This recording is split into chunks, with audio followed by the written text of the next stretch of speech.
Gentlemen, I've brought you here to discuss the Eastwood problem. It may be necessary to penetrate the Vinny Eastwood show. The Vinny Eastwood show. Yeah, that's what I said. Well, I've been working on a new Vinny scene. I think that might be the kind of penetration we need. The Vinny Eastwood show. Sundays, 3 p.m. Pacific Standard Time. Live on Ground Zero Radio. Welcome, ladies, gentlemen, and hermaphrodites. My fellow slaves of the global plantation. The Vinny Eastwood show is bad news. It's like the news, but so much worse. It's the lighter side of genocide. Just because we're being exterminated doesn't mean we can't enjoy it. Otherwise, what's the point of being killed? The Vinny Eastwood show, where the only thing worse than living in a high-tech global police state run by child trafficking Satanists is Vinny's jokes. And welcome, ladies and gentlemen, and hermaphrodites, to the Vinny Eastwood show, broadcasting live on Ground Zero Radio, New Zealand Freedom Hub, and Kiwi Radio simulcasting. So all of those of you who are watching on the live streams where you can actually see the video of this, if you want to, go to the homepage of the VinnyEastwoodShow.com, and you should, if we get the Chrome up here, see the VinnyEastwoodShow.com has a list. Just down on the front page underneath Watch Live, there is a little list of these places where you can watch it. YouTube, Facebook, and Twitch are the places where we live stream the video that you can see on screen. For those of you who are on the radio streams, on the other hand, thank you so much nonetheless. And you can get it archived and everything on the latest page of the VinnyEastwoodShow.com. My wonderful sponsors, Holden Health Care.com is a naturopathic care system where basically the whole idea is that the body has a group of tools within itself to heal, and those tools need fuel and in general need to stop toxifying themselves, but nevertheless, if the body has the ability to heal itself if given the right nutrition, it means that a lot of the things that you may be suffering with, long-term illnesses, life-threatening illnesses and things of that nature, you may need yourself a naturopathic oncologist specializing in biochemistry, which is what David Holden at Holden Healthcare is. So I'd encourage you, if you are suffering or you have loved ones who are suffering from health conditions, just remember that David Holden's going to tell you a lot of scary things and a lot of very positive things. The scary things will be that you have to change if you want to live.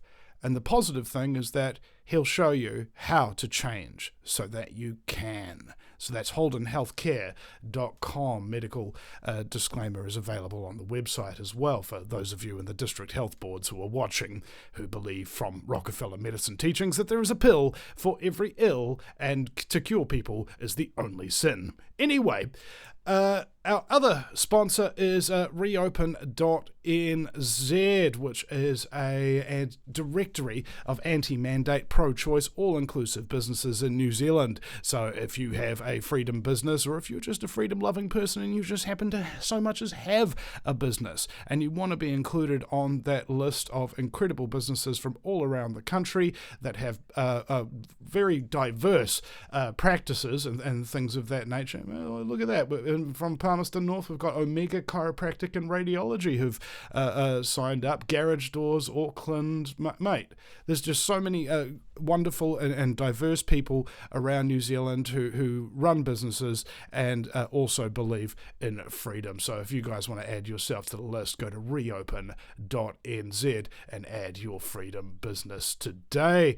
One of my good mates, Billy TK, is making part 2 of River of Lies, the New Zealand Scamdemic, an investigative documentary. And if you can believe it, and you should be able to because of the way the documentary is made, it's actually available, episode 1, on YouTube, of all things. So if you go to YouTube and search River of Lies episode 1, or just go to riveroflies.co.nz, the link is available there on the homepage, free now to view. And if you can, please do create a little donation for River of Lies so that we can make and finish cutting together River of Lies 2, Electric Boogaloo. Now, we have, of course, my show is sponsored by you, the listeners, the wonderful people out there who are going through so much crap all day, every day. Your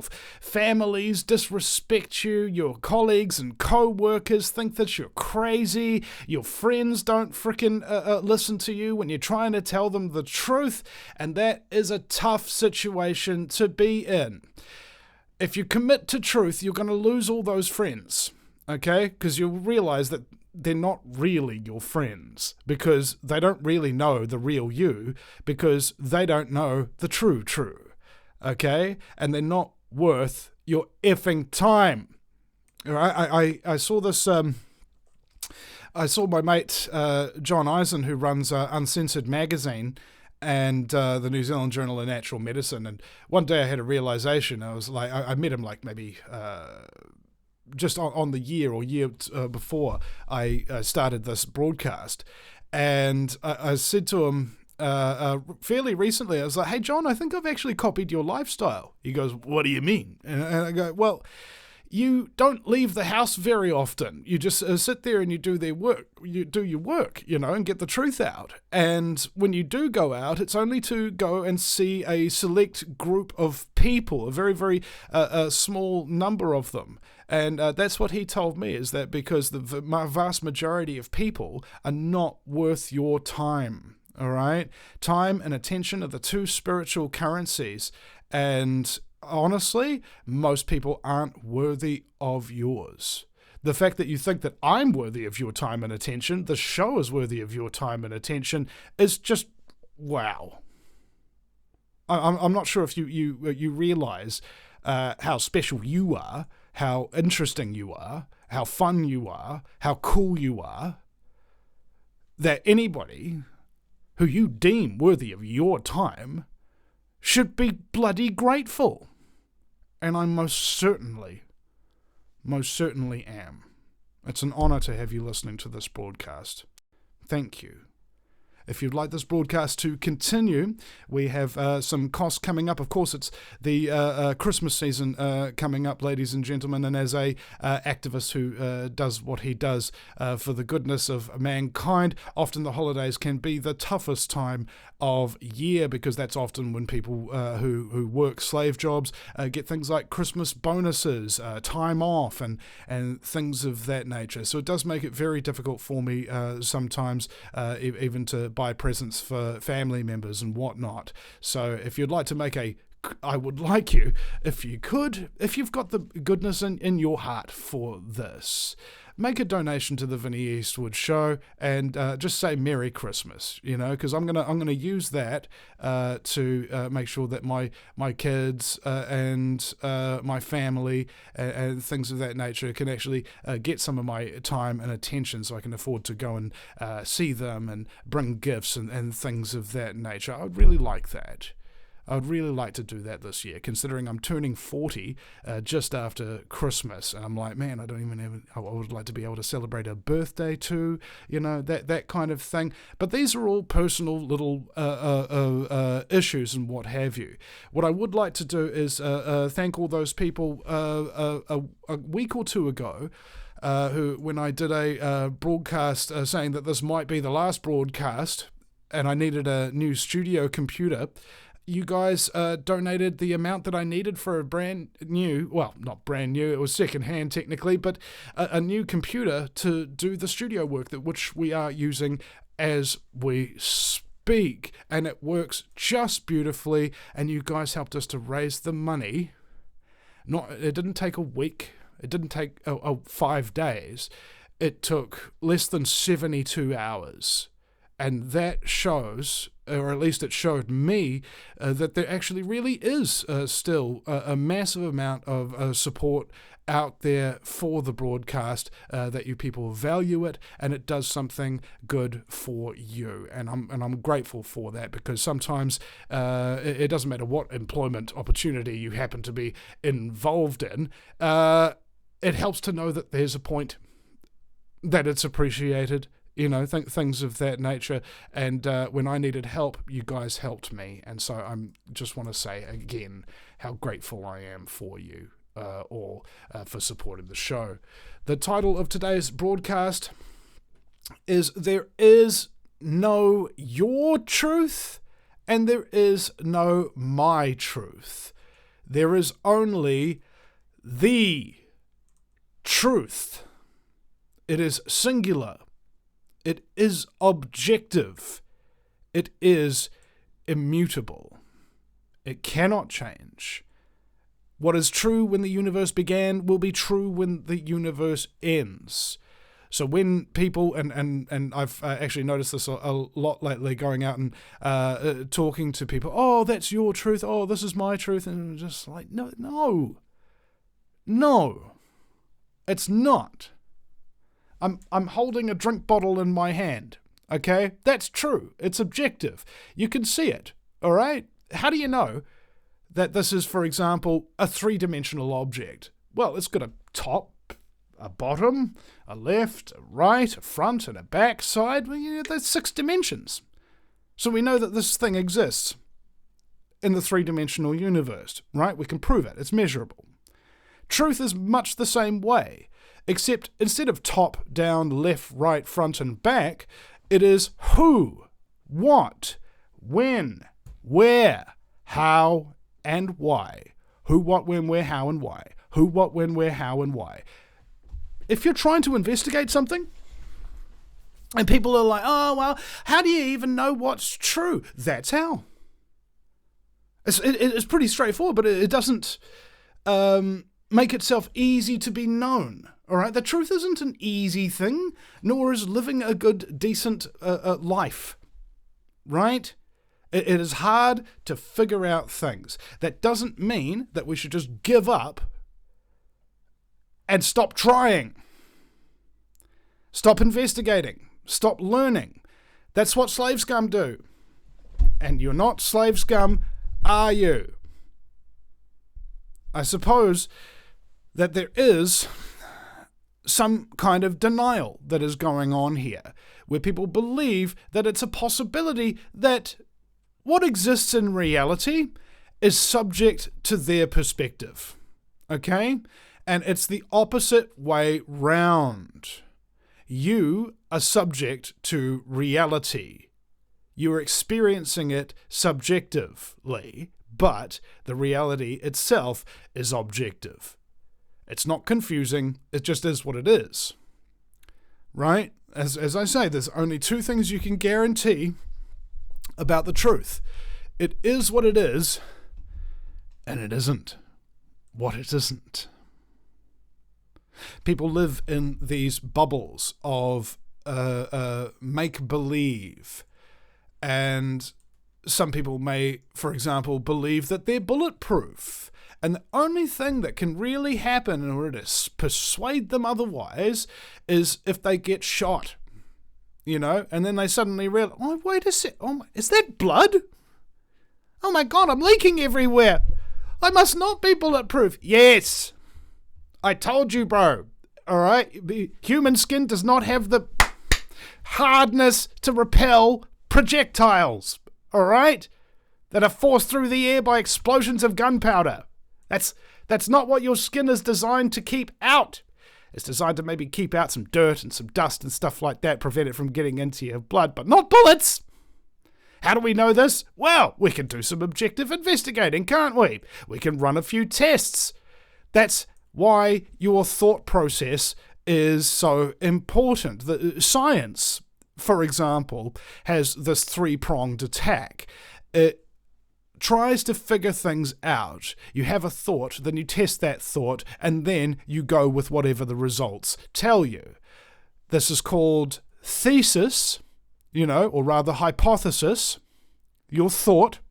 What do I think this thing's going to do? And then antithesis. You test that thought in an experiment. And then based upon the results of that experiment, you then get the third stage, which is called synthesis. All right? Hypothesis, antithesis, synthesis. I come up with an idea, I test that idea, and then if the idea proves true because of that testing, then I am now in a symbiotic relationship with the truth. But that's not what scientism does, which is the belief in science, the general profession. All right? Science, the general profession, and science, the concept, are two completely different things. For instance, the peer-reviewed process recently, I think it might have been even a few years ago, approximately 10,000 plus quote-unquote peer-reviewed articles from the scientific community were investigated and discovered to be complete scientific fraud. All right? This is the thing. This is why people, I believe, in some part of me, can't figure out what's true and what's not. Because the very institutions that give you the tools to be able to work those things out have been corrupted and are membered by corrupt people who have either never learned those tools or hide them deliberately from you. This promotes confusion in the world. This is what the intelligence agencies were set up in the first place for during World War II, to confuse the enemy. And the enemy is you. If you know what's going on, if you've got objective tools to figure out from one day to the next what stories you're hearing on the mainstream media are true, that is a real pain in their ass. But if you have no idea and you think this is just my truth and your truth and what have you, then you will go on believing anything you want. What that does is it empowers the people who tell you what you want to hear, right? The truth is very generally speaking, not something you want to hear, okay? The truth can be very, very dark sometimes and very, very scary. But sometimes it's also inspiring, uplifting, and validating. Okay? Just like the truth about you. You're smarter than the average person. You haven't been corrupted in terms of your moral inner compass. You're willing to accept things that while you don't want them to be true, you know for a fact they are. That is not a common list of attributes. Ladies and gentlemen, you are different, and that is why you get treated differently by other people who don't possess those attributes, for a couple of reasons. The first is that, well, they might be jealous, maybe you make them look bad, and so they have to try and run you down because it makes themselves feel better. The other option is that they're a member of a cult. A cult that is specifically honed in on teaching them to ignore things that invalidate the cult's existence. Okay? If you're in the education cult, for instance, you are the central authority figure. You have a central doctrine that must be obeyed. And everybody has to look to you. And if you question that central doctrine, you question that central authority figure, the other people, the acolytes, the initiates of the cult that you're getting yourself involved in, will see you, as the cult does, a threat to its very existence. They will hate you. They will make you feel miserable. They will ostracize you. They will insult you. They will sabotage you. And there's so many worse things than that they could do, depending on the cult and depending on your level of threat to said cult. And that is where you find yourself. It's practically like living in a post-apocalyptic movie, except the only thing that got destroyed is your previous perception of the truth. Your previous perception of how things were. David Icke called it the postage stamp consensus. If you're looking at a room through a keyhole, you don't really know what's in that room. You can only see a tiny little bit of it, about the size of a postage stamp. But the world, when you pull back your perspective and you start to look all around you, is billions upon billions of times larger than any minor postage stamp perspective. That's why you're so important, is because you're capable of processing larger thoughts that have meaning. The people that you meet in the main won't be having these large thoughts, and if they do, they don't commit to them because they prefer the happiness and the joy that comes with meaninglessness. Okay? People have meaningless lives. Many do. And it's not necessarily their fault. And it's not permanently that way. I used to live a meaningless life. Now I don't. You may have used to be living a meaningless life, and now you don't. It's your thoughts, your actions that really count. What do you do with the time that is given to you?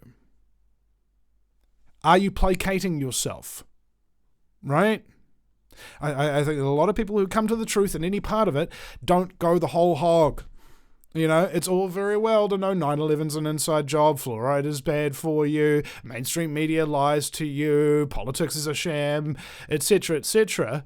But if you're not really willing to accept that truth fully and live by its implied lifestyle, you will begin to experience depression and pain and mental illness as a result of not living in congruence with the truth you know to be a fact. That is why you drink. That is why you smoke. That is why you go out and party. That is why you do drugs all the time and things of that nature, because you're an addict. All right? And an addict is not necessarily a bad thing. It's only one aspect of your personality, and it is caused by unresolved trauma. There are a significant amount of self-destructive behaviors that people commit upon themselves and upon others on a regular basis that are self-destructive, but they are the results of trauma. Okay? Just think about that for a second. All your self-destructive habits are a result of unresolved trauma. Now, does that mean that we should go out and poo-poo addicts and say that they're lesser people or something like that? It's like, no, they're suffering, bro. Okay? They haven't had somebody help to raise them. I'm not talking about parenting. I'm talking about raising their consciousness. It's all very well to have a highbrow discussions at 4 o'clock in the morning when you're high on drugs and what have you, but if you don't remember any of those interesting things you learned during that conversation, if you don't apply any of those practices that you have been previously enlightened to, you are not going to be happy. You're going to be stuck in the fourth stage of the grief process, which is depression, where most people who have suffered a great trauma stay. The fifth stage is acceptance. You can accept, yes, this has happened to me. Yes, it wasn't fair. And yes, it wasn't my fault. But no, I'm not going to let it beat me. I am going to survive. I am going to improve myself. I am going to take responsibility for what I'm doing to myself, for what I'm doing in the world, to bring my heart, my mind, and my gut instincts into alignment so that what I'm thinking, what I'm feeling, and what I'm doing are all supportive of each other. That same narrative that we tell ourselves. This is the truth. I must work. I must serve. There is, however, another element that has affected the truth movement, and I think virtually every other industry as well. I haven't had so many conversations with people about this over the years. Come up and talk to this guy or this woman, and I ask them what they do for a living, and they say, "Oh, I used to do this and such and blah blah blah, and I was really good at it, but now I'm doing this." And I go, really? Like you might have been a really successful bartender or something of that nature, or an events coordinator, something that's involved with people or creativity or real hard work, etc., that requires skill. And this person, might be a man, might be a woman, comes into that industry, into that workplace, and they bring with them toxicity, a corrosive negativity that slides all over everything like fire in zero gravity. And all the joy that you once had working in this particular field, doing those particular jobs, creatively solving these particular problems, they suddenly lose their shine. Their luster is gone, as if your life purpose in itself has been taken from you, as you are demotivated by the habits of these individuals that come into your life, that come into your workplaces. These are curses, okay? It may be difficult to think about this. This is just a general way of looking at it so you can understand the concept. There are people in this world whom to have contact with them curses... You see? There's a curse right there. Curses your life. And the Native Americans, they have this saying that if you want to remove a curse from your life, you have to remove all contact with the person who has cursed you.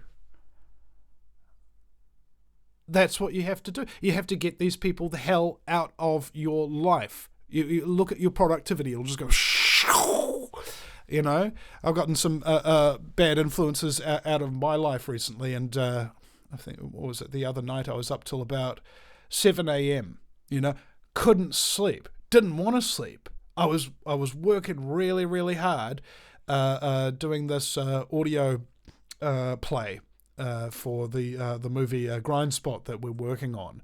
It's so far, oh man, it's so funny, and really heartfelt and really real. You know, I spent what was it, 9 months working on the script here or there before I kind of got it to the first draft proper stage.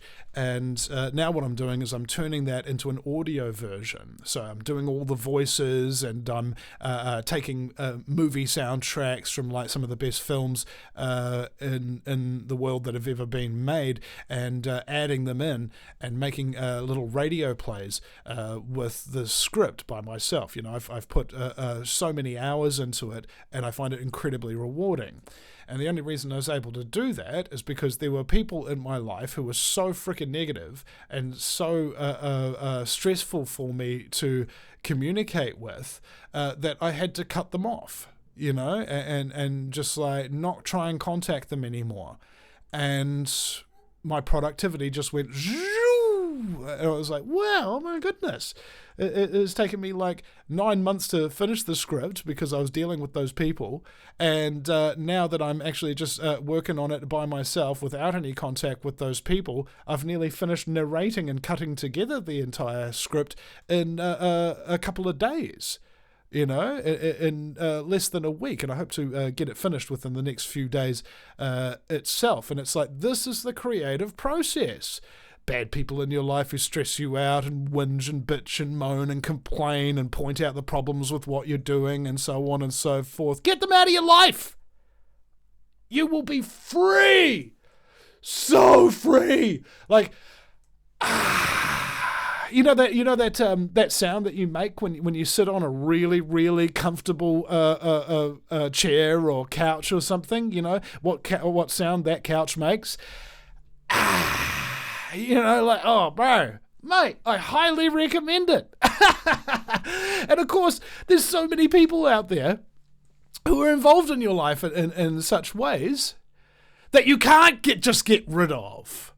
And that will destroy you. That's going to give you cancer, bro. All right? You may think to yourself that, I can't get rid of them or whatever. Cut your losses. Get them out of there. They're destroying your life. They're destroying your productivity. There was even a study that noticed this specifically, that they would have a group of very positive people working on projects, average out their average level of, productivity per day. And then they took one of those positive people out and put a negative person in. The productivity of the whole group, just by having somebody there who is not coming up with solutions, who's always pointing out problems, who's always bitching and moaning and complaining. That's their three main skill sets: bitching, moaning, and complaining. You might think that all those things are exactly the same thing and that they're not any different and therefore they don't actually have any real skills. And the answer to that question is absolutely yes. That's exactly right. Now, I have this little technical glitch on the side of the YouTube stream here, guys. You'll have to forgive me for just 1 second here while I put that out. There we go. All right, so I think the main thing I'm trying to get at here is that people don't care about you. All right, you ever get that sensation that you're talking about one of your problems, some of your deep thoughts or something like that, or you're showing somebody something creative that you've done and you just get this feeling that they don't care? Stop talking to those people. Okay, my producer, the somewhat fabulous Mr. Mitch Santel, giving myself a cold by doing all this work lately. Hold on. He said, make a list. Make a list of all those people in your life who say things like can't happen, won't happen, look at the problems here, what will people say, so on and so forth, and never call them again. Sounds harsh, right? But the wisdom of his words I've subsequently found to be quite significant, because it latches onto a very important truth. Supportive people are extraordinarily valuable because they help keep you motivated, they help keep you happy, and they help keep you productive. All right? Imagine somebody who promotes the opposite of that. That's going to affect your life. That's going to affect everything that you do. And you do yourself no service by having any further contact with them at all.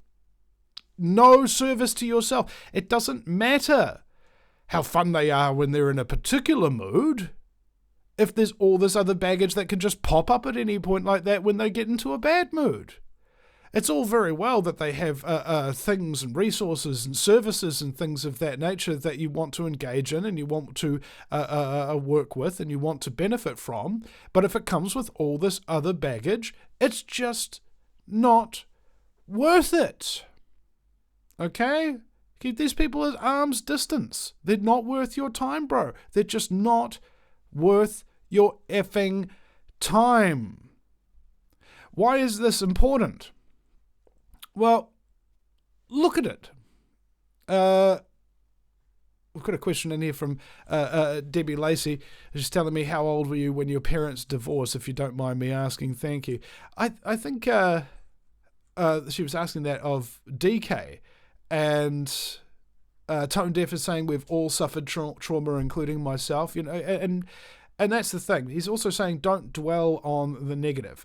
All right, now, so there's a difference between negativity and positivity. Now, everything exists in polarity. There are opposites, There's little fish and there's big whales. There's little moons and there's giant planets. There's white dicks and black dicks. There's smaller or larger versions of everything else, and you put negativity and positivity into this spectrum. Like there's a reason for it to exist. For instance, if you're getting yourself into a dangerous situation, like a business deal with a psychopath or something like that, who wants to get you in debt and charge you interest and things of that nature in order to then make money somehow.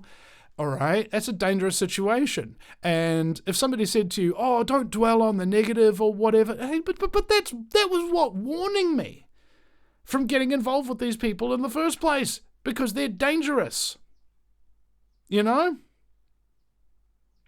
They're dangerous, these people.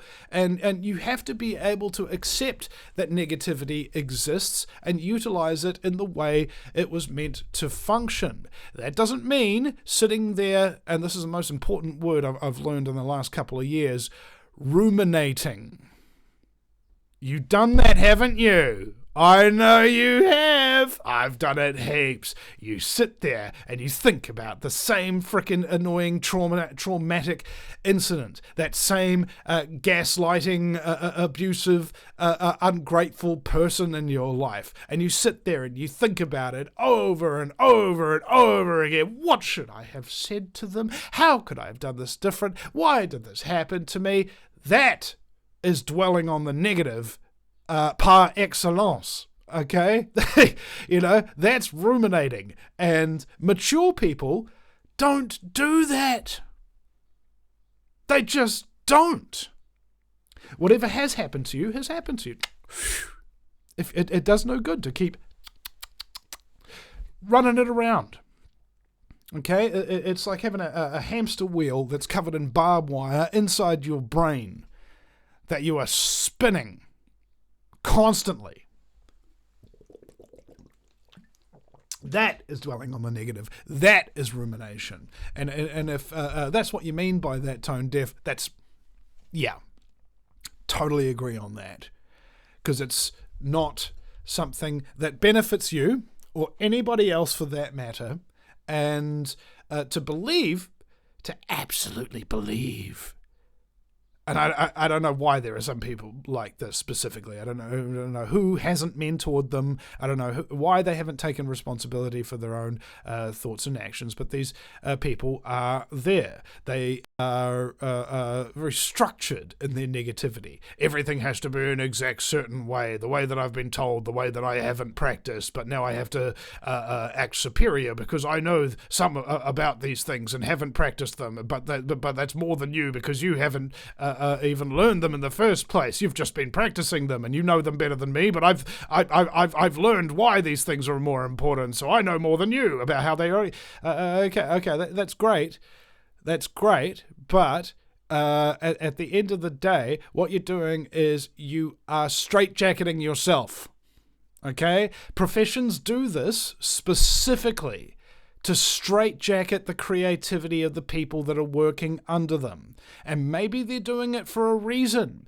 Maybe creative people, like in various art industries and things of that nature, are very broken people, okay? And very negative people, a lot of them. And so in order to make those broken, negative people work in a way that is at least somewhat productive, you've got to have cult indoctrination over them. They've got to be there for a reason.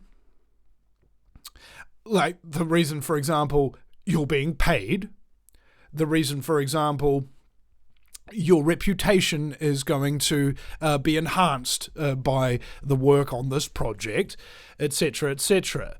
If they have that motivation, and on top of that, a whole massive list of different language, different rules, and different practices that the general public wouldn't understand whatsoever, then you've got a reasonably efficient machine of mind control in order to harness those people's creative energy and power to benefit the project. Okay? Now, I personally believe that this might be the reason why the film industry has gone so quote-unquote awry with wokeness of late, is because people aren't thinking and being positive and creating. They are repeating and being negative and reproducing. All right? It's retrospective and prospective, okay? Prospective, you're looking out the windshield of your car and you're driving forward. Retrospective, you're looking at the rear view mirror of your car and you're driving forward. You see? People's experiences force them to adapt to new ways of thinking, to new ways of doing things, and that the trauma that we experience just in general life, it might have been early childhood trauma, it might have been an abusive partner, it might have been a psychopath that stole your business or your house, or a scammer that came into your life, or something like that, the kind of stuff that you didn't really deserve. But I'll tell you what, the most valuable lessons in life will be those that cost you the most. When Mel Gibson went to Hollywood, he lost money on a number of different projects, okay? And he called these losses university fees. All right? Think about that. Imagine, for example, you were to go to film school and you get yourself $50,000 in debt. Or you were to get yourself into $50,000 in debt to make a film. You see?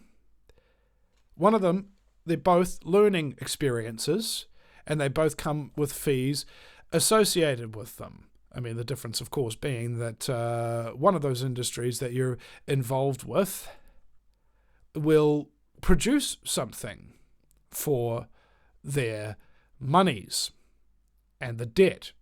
However, the other side of thing, you may or may not produce really much of anything. And you may have been getting educated for so long in a cult institution like higher education institutions, where your motivation and your inspiration is gone. There's a message that I saw from Ralphie from Kiwi Radio this morning. He went out to a dance party and he filmed it, and the next day, he had a working cut of that dance party with a soundtrack to it that he was releasing on YouTube, and he said that it helps to get it done quickly while the inspiration is still there. You can't let your inspiration lapse, can you? And I was like, actually that's a very brilliant practice, because inspiration's dynamic. If you are sitting there, I don't know, having dinner or something like that, or lunch or whatever, and then right in the middle of chewing your food, you have this great idea for a song, or a great idea for a joke, or a fantastic idea for a piece of artwork. Write it down. At the very least, take notice of it. If not, get up off of your ass and start creating it, whatever it happens to be. Because that inspiration is there right then, right there, and only then and there. Capture it. Allow it to pull you. It's like wind in your sails. If you are sitting there and you're like, oh, I want to just relax, I just want to go to bed or something, but the inspiration strikes you or whatever, that's telling you that you need to stay up. You need to be doing this work, bro. Stayed up till 7 o'clock in the morning recording voices and stuff, cut this scene together, and it was, to me anyway, really emotional, because there's a death in the scene, and I had to do the voices right. I had to actually really channel a lot of real darkness and sadness and things of that nature, because when people die on films or something like that and the character's crying over them or something like that, if you don't actually hear the emotion in their voice, if the frequency of grief, isn't there in the tone of voice, it's not convincing, right? The whole point of making art is to make people feel something, to make them feel something, force them to have a physical reaction in their emotional centers, okay? That would be measured in mostly two ways: crying and laughing. If you can get your audience to laugh and cry, you are doing very, very well as an artist. You can add on to that, are you able to get their adrenaline pumping? Are you able to get them to grip tightly onto their chairs, right? This is something that's not real, that they're looking at, and you, as the artist, are creating the scenario whereby their brain starts interpreting it as real, and they actually feel something, right? That is the point of artwork as far as I'm concerned. That is the main driver behind it. Now, in so doing, if you are capable of producing something that doesn't exist yet, you can see it in your head first, and then you spend your time willing that thing that you see and hear in your head into the 3D universe. Only there does it now have value. There's so many people out there who are talking about stuff that they're gonna do, or stuff that they already have done. They're either a one-trick pony, or they're just a no-trick pony. All right, it's bloody annoying. I like the whole idea of not telling really anybody anything that you're doing to a large degree until it's actually ready to be seen, right? Because while you've got the motivation to do something and to finish it, if you run into one negative person who doesn't like what you're doing, who disparages you, who insults you, who doesn't appreciate you, it may potentially, quite rightly so, demotivate you from starting the project that you're talking to them about, or finishing the project that you're in the middle of, because they demotivate you with their negativity. Stop talking to them. All right? Again, not worth your effing time. I believe that there's something deep inside us all that wants to be listened to, that wants to be appreciated, that wants to be cared about, that wants to be remembered. We all want people to remember the things that we've done. We want to pass that knowledge on. We want to have, as the Greeks said, a tree whose shade you know you'll never get to sit beneath. Things that are left for future generations. This is what the great work is about. Magnum opus. What is your purpose? What is your job here in this existence? And Mark Passio said that basically the great work, it's singular, ending slavery. I will say that again. The great work, singular, is ending slavery. Now, that doesn't mean that you're fighting up against the system all day, every day, and things of that nature. The system didn't create slavery, per se. It is the people who perpetuate slavery through their own inaction that really create the fertile ground by which the slave mentality can get itself into a position where it believes that being a slave, being obedient, and being ignorant is a virtue, but it ain't. And that's why so many people who are of the leftist political persuasion happen to have a form of mental illness. You know, I believe there was this therapist who said that close to 80% of the people in her practice were leftists. And that's what happens when you've got conflicting ideas. If you believe that collectivism is all the good and the individual doesn't matter and freedom doesn't matter and things of that nature, that the truth doesn't matter, that is a mental illness manifested into an ideology. All right? Imagine if you had a mental illness ideology, like the ideal of your existence is being mentally ill. That is what we're dealing with on the whole thing. Because these people don't know who they are. They don't know what influence other people have upon them and their ideas. And they don't care much to know. Do they? They just want somebody to take responsibility for them, somebody to mummy them, somebody to daddy them. And maybe we all need a bit of mummying. Maybe we all need a bit of daddying from time to time. And if you didn't get it before the age of 7, you're in trouble, son. You know? We're having some difficulties with this other computer here. I'm going to figure out what is actually happening on that for those of you on the YouTube streams. I apologize here. Where is my screensaver? There we go. And do not show the screensaver. There we go. All right, let's try that one. Oh my goodness. Yes, little technical issues and things of that nature seem to be clouding around today.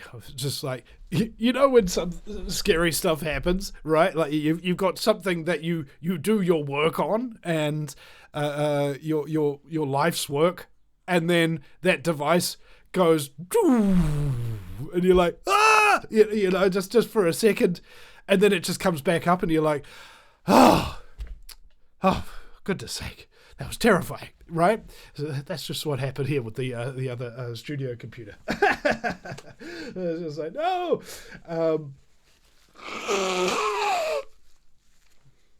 Yeah, I'm definitely getting a cold.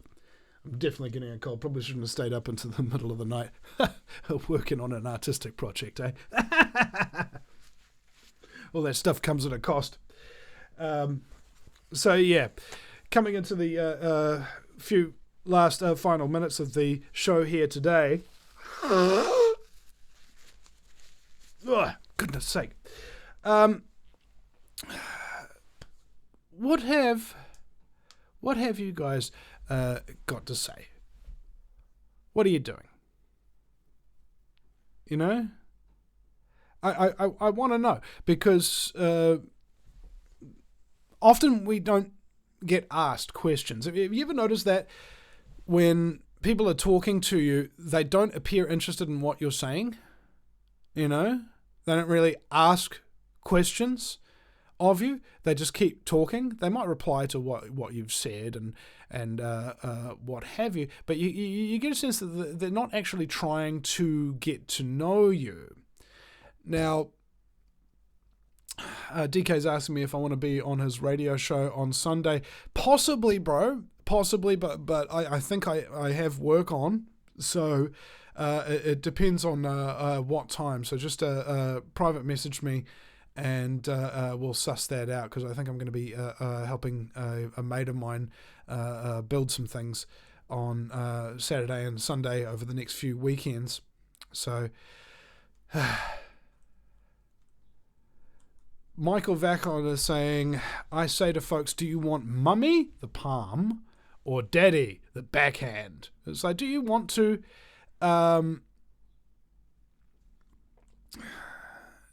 be disciplined in what way? You know, do you want to be gently ushered in this way? Oh, okay, yeah, cool. I'll do that. Or are you a bit petulant and you need to have a smack to the face or some punishment or something of that nature?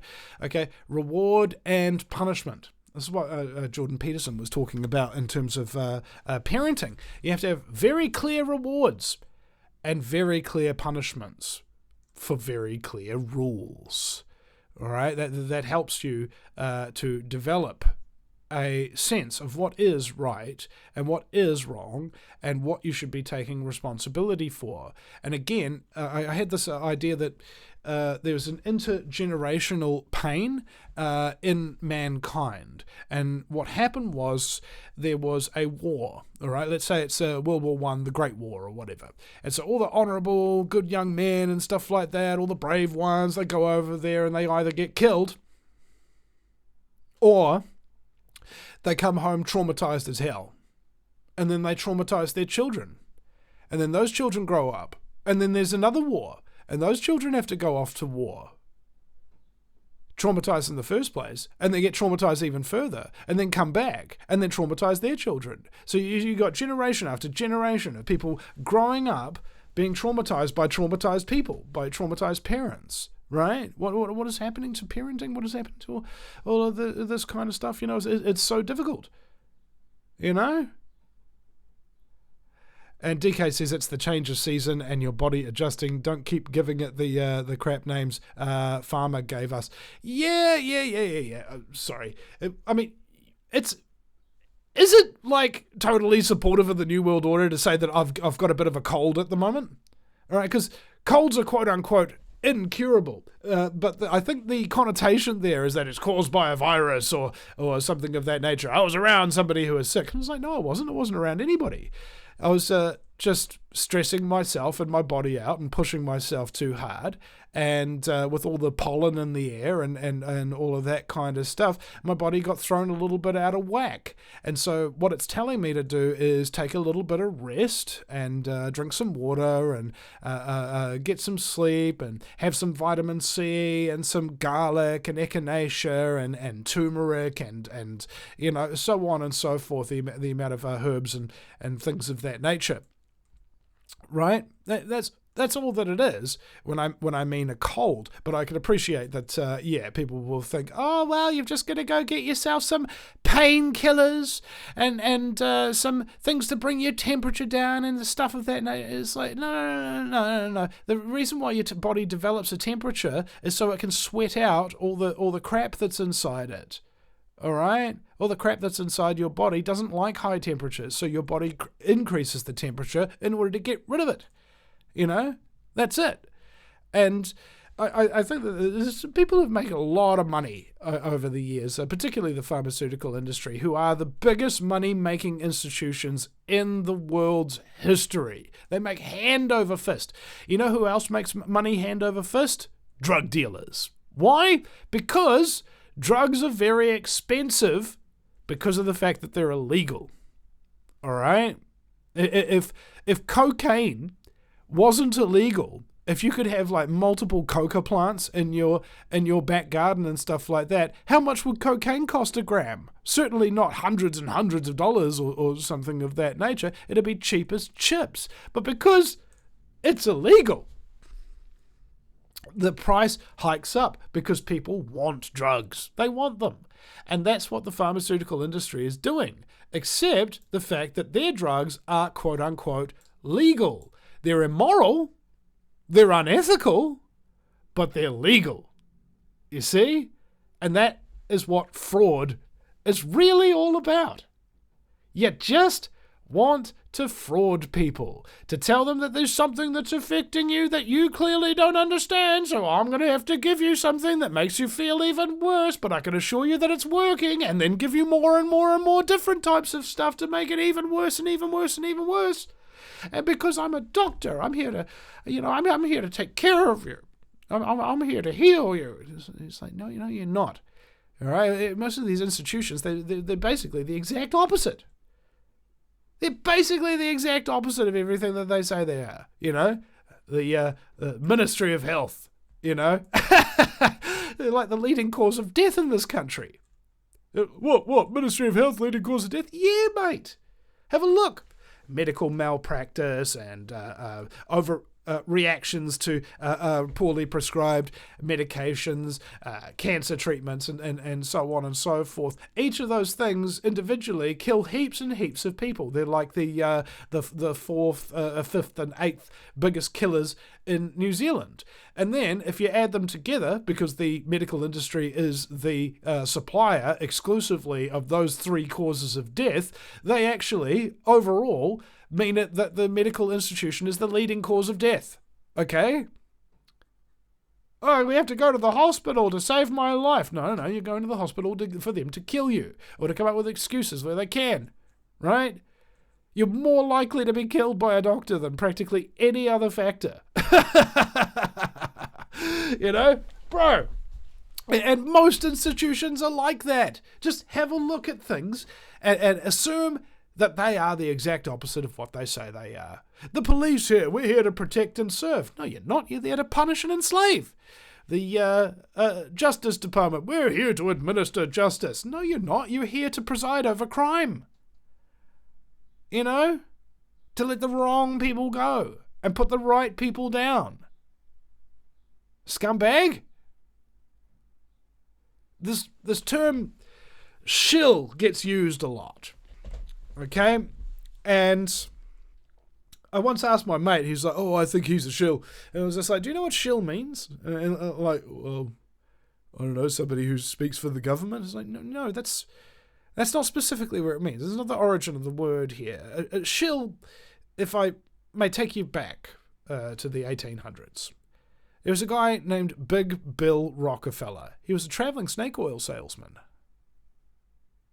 Starting to make a little bit more sense, the Rockefeller family now, isn't it? He, unlike most snake oil salesmen, what you'd do is, by yourself, you'd roll into a town with this stuff in a bottle and you'd make all sorts of stupid claims about it. This can stop you going bald. This can relax your back. This can make childbirth painless, whatever. And it doesn't do anything. It's just crap, right? And so by the time, however, you've scammed everybody in the town and sold them all this snake oil, you then get the hell out of there and you've got all this money from your fraud.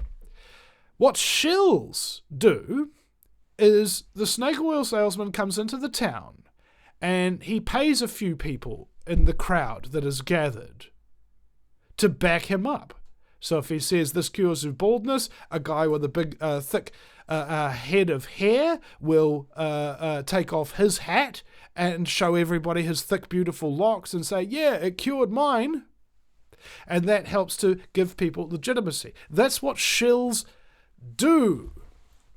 They fraudulently back up the fraudsters in order to give people an impression, stronger impression anyway, that this fraudster isn't a fraudster and that what he's shilling, what he's selling, must be real, must be valuable. Okay, that's what shills do. And at the moment anyway, we've got, I don't know, could you call the mainstream media just shill media? Really? At the end of the day? Because isn't that exactly what they're doing? 24/7 backing up the fraudsters that are running society? It seems about right, doesn't it? And I've got a belief that, honestly, honesty in and of itself is so rare that it's become incredibly valuable. And I think that's why people still support the show after so many years, is because I'm at least honest with you. You know? I don't want to just tell you that you're going to be saved if you do X, Y, Z or whatever. I'm not about that. You guys can save yourself. You can take responsibility for yourself. Mostly what I'm here to do is a protracted form of grief counseling. All right? Because we've all suffered, we've all gone through a whole bunch of crap, and it's been very hard for us to deal with. And it really helps to be able to have somebody who at least knows in some part what we're going through, who can talk about these things honestly, so that we can be validated in the thoughts and the feelings that we've had over the years. Yeah? That is an important job. When I ask for money sometimes for things that I need in order to continue this work, frequently people will tell me to go get a job. This is a job. I create things, I give them out, and people benefit from my works in many diverse and wonderful ways, as diverse and wonderful as the audience themselves are. If that is of value to you, if you believe it is of value to mankind, if you believe it is of value going forward, go to thevinnieeastwoodshow.com, click on that donate page, and donate through the PayPal, the KiwiBank, and please think about becoming a Patreon. It would be great if we could get that Patreon thing up, because I'm going to start putting exclusive content on there on request. If you're a Patreon and you're listening and you have a very specific request for a show or a work or something like that you'd like me to produce, just send me a message and I will make it, and it'll be an exclusive little Patreon thing there. So yeah, guys, I'm going to be putting something up on there. I might be putting the radio version of the Grindspot script up there on Patreon, just for those Patreons to listen to privately. And it's bloody fun. It's bloody fun stuff, mate. I'm going to give you all sorts of benefits, guys, because frankly, you're the main inspiration for the show. It's all the conversations that I have with you offline and online and things of that nature that have really created the show. You send me all the guests, you know? Practically every single person who's ever come on the show, I haven't discovered by myself, somebody else, one of my learned listeners, one of my loyal listeners, will contact me and said, have you got this guy on? And I'll say, no, I haven't had him on yet. Send me their email or whatever, and I'll get them on the show. And sometimes they say, oh, can you get this person back? And I was like, yes, I absolutely will. You know, the donors and the Patreons really do help to craft the shape of the direction for where the Vinny Eastwood show goes. And I am just so grateful to all of you, again, for those of you who've been donating for a very long time. I understand that this show is meaningful to you and it has value to you, and I am just so grateful to be of service. Please allow me to keep serving you. Please allow me to keep serving the truth, and please support the show. Donate to the Vinny Eastwood Show.com. That's the Vinny Eastwood Show.com. Vinny with a Y, because it's the most important question, and Eastwood, like go ahead, make my news. Thank you so much to holdenhealthcare.com and reopen.nz for sponsoring today's broadcast. And thank you so much to the people who are allowing me to stream on their networks, Freedom Hub New Zealand, Kiwi Radio, and of course, groundzero.radio. We'll see you again sometime. Gentlemen, I've brought you here to discuss the Eastwood problem. It may be necessary to penetrate the Vinny Eastwood Show. The Vinny Eastwood Show. Yeah, that's what I said. Well, I've been working on a new Vinny scene. I think that might be the kind of penetration we need. The Vinny Eastwood Show. Sundays, 3 p.m. Pacific Standard Time. Live on Ground Zero Radio.